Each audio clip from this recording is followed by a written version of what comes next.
Saudara, dua partai pendukung koalisi pemerintah PDI Perjuangan dan Nasdem saling sindir soal reshuffle kabinet. Akankah Presiden mereshuffle Menteri Nasdem?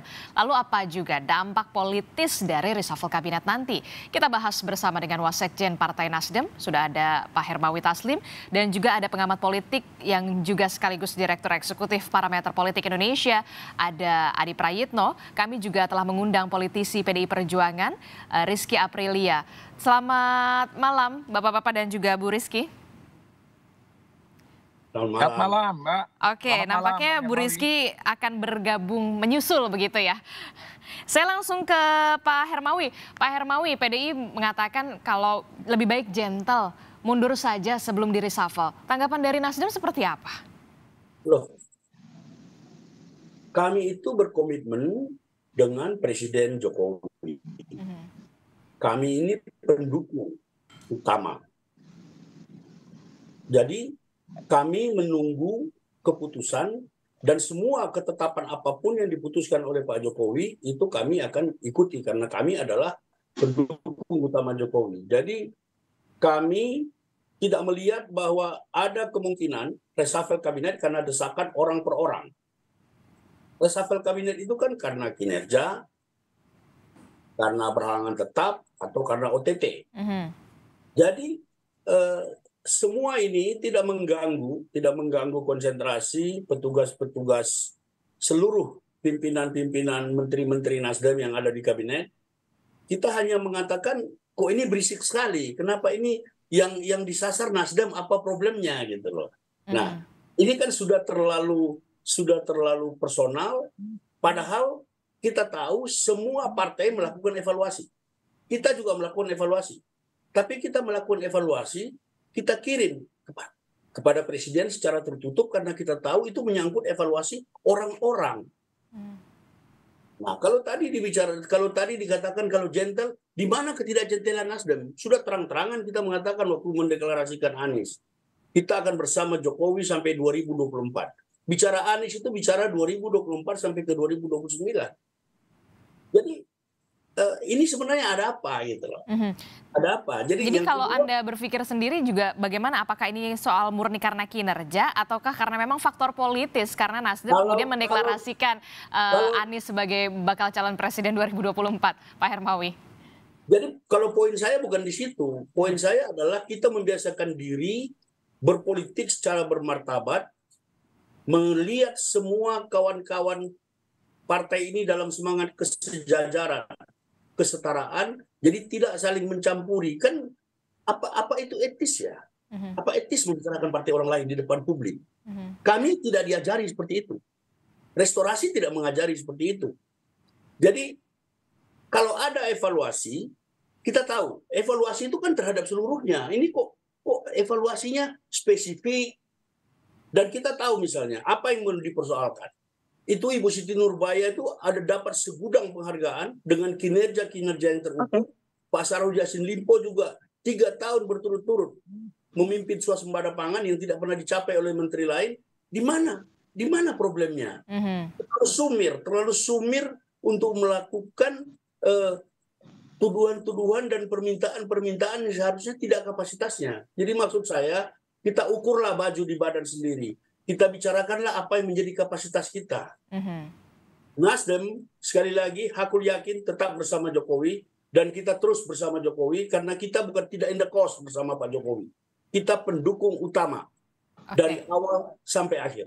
Oke, pendukung Jokowi dari awal sampai akhir. Ini sudah bergabung bersama kita juga dari politisi PDI Perjuangan. Ada Bu Rizky Aprilia, kita sapa dulu Bu Rizky. Selamat malam Bu Rizky. Selamat malam, Assalamualaikum warahmatullahi wabarakatuh. Waalaikumsalam warahmatullahi wabarakatuh. Bu Rizky, kalau tadi Pak Hermawi mengatakan ya udahlah ada batasannya, jangan terlalu ikut campur, ini terlalu personal.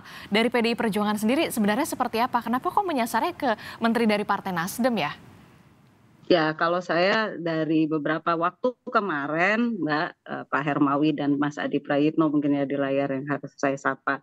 Prinsipnya kemarin beberapa kali wartawan menanyakan, prinsipnya sudah menjadi salah satu fungsi DPR adalah kami dari Komisi 4 adalah fungsi pengawasan. Fungsi pengawasan, fungsi legislasi, serta fungsi anggaran. Nah, oleh karena itu beberapa menteri mungkin yang menjadi mitra kerja kami itu pasti perlu dievaluasi. Saya mengapresiasi yang tadi Pak Hermawi sampaikan, akan tetapi seperti yang saya sampaikan juga, bahwa prinsipnya user itu adalah presiden. Betul, user adalah presiden. Tapi fungsi pengawasan kami dalam arti kata beberapa kali Menteri Pertanian dan kan rapat hari ini terbuka ya Pak Hermawi ya. Jadi terbuka di YouTube dan itu sangat jelas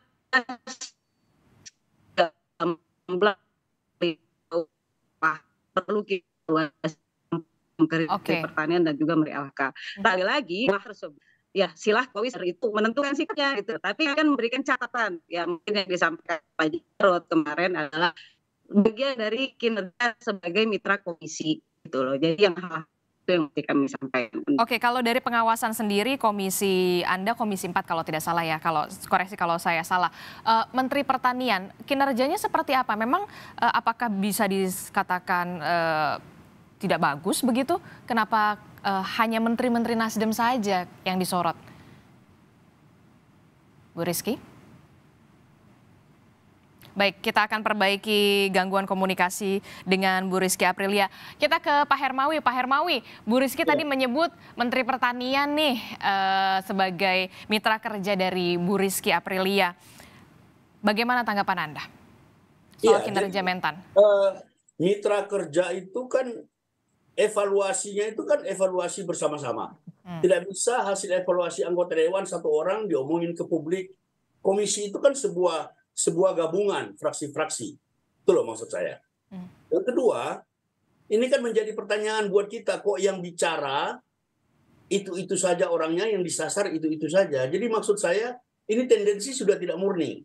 Kami menduga, patut diduga ini sudah tidak murni. Tetapi itu tidak akan mengganggu konsentrasi kami. Kami akan terus bekerja karena kami berkomitmen kepada Jokowi. Dan kita berharap tidak ada yang melakukan pressure-pressure.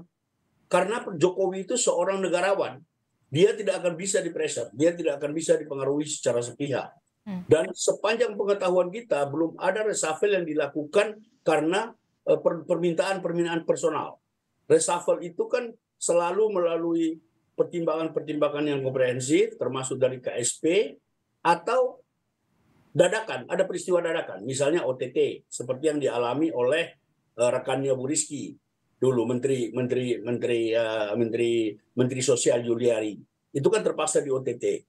Yang kedua, saya mau menanggapi selalu dikatakan bahwa presiden yang mengatakan ada dua momen ketika presiden mengatakan mungkin reshuffle itu kan beliau di doorstop. Kalau di doorstop pasti jawaban standarnya mungkin. Kenapa? Karena itu hak beliau. Karena itu hak beliau. Jadi mungkin reshuffle itu sepanjang waktu itu saja mungkin, dan kita sudah terbiasa. Kita sudah terbiasa menghadapi reshuffle dan bagi kita tidak ada apa-apa. Kalau itu selama itu dilakukan secara objektif dan evaluasi hasil yang pasti. Yang kita agak keberatan ini adalah kebisingan ini secara kita merasa ini sengaja diciptakan, kok yang disasar itu saja. Itu aja poin kita sebenarnya. Oke, saya ke Bang Adi Prayitno deh. Ini Pak Hermawi menyatakan bahwa memang bisingnya ini lain nih, tidak murni. Kalau Mas Adi sendiri melihatnya seperti apa? Ya, bagi siapapun yang melihat persoalan isu reshuffle yang terjadi belakangan ini, memang tendensinya itu didasarkan atas dasar like or dislike ya. Didasarkan suka tidak suka. Karena kalaupun toh didasarkan atas kinerja kementerian, saya kira hampir semua kementerian yang ada di bawahnya presiden, pembantu presiden, harus dievaluasi secara keseluruhan. Misalnya Menteri Ketenagakerjaan, tim ekonomi, karena kan belum bekerja secara maksimal, belum recovery pasca pandemi COVID. Yang kemudian menjadi sangat politis yang saya sebut sebagai like or dislike, karena sejak Nasdem mendeklarasikan Anies sebagai jagoan Pilpres 2024, sikap politik teman-teman PDIP sangat berbeda, totally different. Tiba-tiba saat itu Sekjen PDIP Pak Hasto mengatakan biru lepas dari koalisi. Biru yang dimaksud tentunya adalah Nasdem, bukan Demokrat, apalagi PAN yang menjadi bagian koalisi di dalam. Kan tidak lama setelah itu juga muncul statement-statement dari Pak Jarod misalnya yang memention 2 menteri dari Nasdem yang dinilai tidak punya kinerja. Nah, bahkan sehari 2 hari ini kita sangat vulgar mendengarkan bahwa ini soal gentleman karena dianggap Nasdem itu ingin pisah jalan untuk 2024. Gentleman yang dimaksud itu mungkin karena Nasdem sudah mengusung Anies, sosok oposisi yang selama ini dianggap sebagai antisisa Jokowi. Kalau mau pisah jalan di 2024 ya monggo. Dari sekarang lah memang harus hengkang kaki. Tapi kan Nasdem punya pembelaan yang menurut saya juga cukup rasional. Kontrak politik dengan Jokowi itu tentu sampai tanggal 20 Oktober 2024. Bukan kontrak politik yang harus berakhir di awal-awal Januari 2023. Dan sampai sekarang misalnya sikap politik Nasdem itu kan misalnya terlihat belum ada resistensi, belum ada protes dan penolakan-penolakan dari setiap kebijakan politik pemerintah. Tapi inilah yang saya kira membuat kenapa isu reshuffle itu berhembus. Ini soal like or dislike. Bagi PDIP kalau ingin pisah jalan ya monggo Nasdem di luar. Tapi bagi Nasdem nanti aja pisah jalannya 2024. Jangan sekarang. Panjang nanti jalan ceritanya. Dan ini yang kemudian menjadi rumit-rumit yang menurut saya semakin ekstrim. Nasdem saya kira mengeluarkan satu statement dan pembelaan ya. Wah ini tetangga sebelah berisik gitu kan. Bahkan misalnya Pak Joni Plate mengatakan bahwa oh ini ada yang mendadak jadi presiden. Itu kan jelas ingin menyindir PDIP. Karena yang berhak bereshuffle itu Jokowi, bukan orang per orang, apalagi sesama pengurus partai di internal koalisi pemerintah. Tentu rumit menjelaskan ini semua. Yang jelas bagi saya adalah ini soal Anies yang kemudian diusung oleh Nasdem yang dinilai memang sebagai antitesa berlawanan dengan Jokowi. Oke, Bu Rizky, benar nggak sih totally different nih PDI Perjuangan ketika Nasdem mendeklarasikan Anies sebagai bakal calon presiden di 2024? Betul berbeda perlakuannya? Ya, suara saya bisa didengar jelas ya? Ya, jelas. Oke, jadi begini, tadi memang betul ya, mau kita pisahkan seperti kata Mas Adi tadi gitu. Ini memang menjadi menjadi dua mata pedang lah kurang lebih gitu ya. Tapi seperti yang saya sampaikan gitu loh. Memang semua menteri memang perlu dievaluasi ya. Mungkin wabil khusus kenapa jadi Nasdem ya kan? Itu karena hari ini salah satu program unggulannya Bapak Presiden itu bicara food security atau kedaulatan pangan. Itu yang kenapa menjadi epicentrum dari semua ibarat katanya hal-hal yang menjadi kritik dan otokritik bagi kita bersama, kan begitu loh maksudnya. Nah jadi apakah ada sih hal-hal yang berbau tadi disampaikan, oh ini mungkin karena makin jadi karena Anies nyalon. Ya logikanya urusan tadi kan oke lah kontrak politik sampai 2024. Loh kenapa juga kontraknya belum tuntas tapi udah muncul orang baru gitu loh. Jadi maksudnya apa? Kan mungkin begitu ya dalam tafsir kita semua. Apakah ini mempengaruhi sikap politik di DPR atau di mengevaluasi kinerja menteri? Saya rasa ini hanya hal yang secara tidak sengaja dan memang ada hal itu yang memang berpengaruh. Tapi posisinya hari ini kita berharap semuanya bekerja untuk menuntaskan 2024 kan begitu. Oke, tapi bukannya itu menjadi hal yang lazim kemudian jika partai-partai sudah menyiapkan dari jauh-jauh hari jagoannya untuk di 2024. Bu Rizky, kita bisa sambungan audio Zoom-nya bisa dinyalakan? Oke. Nah, ini udah dari jauh-jauh hari nih, ini bukannya sudah lazim dilakukan oleh partai-partai untuk jagoannya di 2024 maju? Ya sebenarnya kan gampang aja ya, mau berseberangan atau bersekutu itu kan kembali ke rumah tangga masing-masing. Tapi kenapa langkah itu yang diambil dan jadinya buat kami mungkin selama ini kok banyak program-program Pak Presiden wabil khususnya mungkin di program-program tertentu ini kok tidak tercapai. Apakah mungkin ada hal yang disengaja? Ya suspicious ya pastilah Mbak gitu kan gitu loh. Ya namanya kita yang mendukung presiden ya pasti untuk kita berjaga-jaga ya hal yang wajar. Nah mungkin hal-hal seperti ini untuk menjadi yang saya bilang kritik dan otokritik kita bersama ya next baik siapapun itu apalagi yang ada di dalam pemerintahan Pak Jokowi hari ini layaknya mungkin idealnya agak-agak mawas diri lah, jangan benar-benar kemajon gitu kan. Pak Jokowi juga pernah bilang jangan terlalu maju banget gitu ya. Nah mungkin ternyata kata-kata itu buat orang-orang atau partai-partai ternyata bukan buat orang-orang tertentu kan gitu maksudnya. Jadi hal-hal yang seperti itu yang mesti kita pikirkan bersama gitu. Oke, Pak Hermawi terakhir, berarti kinerjanya memang sengaja dijeblokkan atau bagaimana dari PDI Perjuangan? Tanggapan Pak Hermawi? Bisa dilihat ya, seluruh menteri kami bekerja optimal, dan itu kan selalu dievaluasi oleh Kepresidenan, oleh KSP. Bisa dilihat bagaimana partai kami bekerja di parlemen masih menjadi satu dengan koalisi. Jadi intinya kami berkomitmen dengan Pak Jokowi sampai 2024. Mengapa begitu? Karena Pak Jokowi sudah nggak bisa dicalonkan lagi. Apa beda Anies yang sekarang kami sudah jagokan dengan orang yang pasang baliho ribuan sampai ke seluruh Indonesia menyatakan diri saya mau jadi presiden, dan itu banyak dari berbagai partai. Mengapa cuma kita yang diperlakukan seperti itu? Itu aja sebenarnya. Jadi soal perilaku ya. Tapi yang lebih penting buat saya, kita terus-menerus melatih dan mendewasakan diri, membangun etika politik yang baik.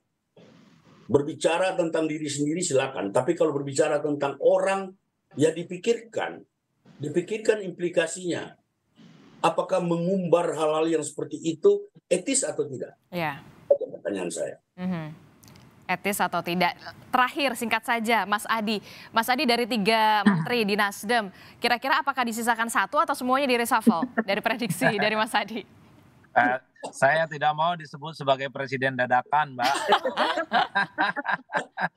Tapi yang jelas sangat kelihatan sekali PDIP itu tidak happy dengan manuver politik Nasdem.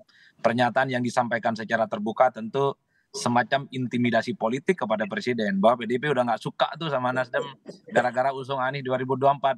Jadi nggak perlu ada yang ditutup-tutupin lagi. Tapi bagi Nasdem nggak begitu dong ceritanya. Kan komitmennya sampai tanggal 20 Oktober 2024. Enak aja kan kira-kira begitu. Karena memang Nasdem itu sama Jokowi kan sejak 2014. Saya kira memang ini rumit. Memang sangat tergantung nanti bagaimana Jokowi menerjemahkan antar internal koalisi yang saat ini sedang tawuran opini, terjadi huru-hara politik dan perang secara terbuka. Istilah bagus. Oke, saling sindir Nasdem PDI Perjuangan, tapi tetap saja keputusannya, hak prerogatifnya tetap di tangan Presiden. Terima kasih Wasekjen Partai Nasdem Hermawi Taslim, dan juga ada pengamat politik sekaligus Direktur Eksekutif Parameter Politik Indonesia Adi Prayitno, dan juga Rizky Aprilia merupakan politisi PDI Perjuangan. Terima kasih, sehat-sehat selalu.